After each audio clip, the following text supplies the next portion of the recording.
Minnesota health officials are seeing more cases of chickenpox than they have in recent years.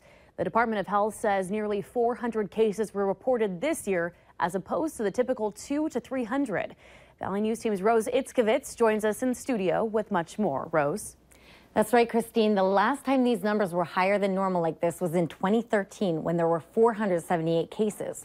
The Minnesota Department of Health tells me the number comes from both isolated incidents and outbreaks throughout the state, particularly near the Twin Cities.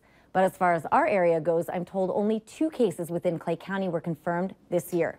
So I asked whether we might anticipate a rise in chickenpox numbers within the FM area. That's really hard to say, but chickenpox doesn't tend to spread, let's say, like influenza, where you can almost watch it sort of sweep across the country. So it really just depends on sort of who has contact with whom and whether they bring chickenpox into their community.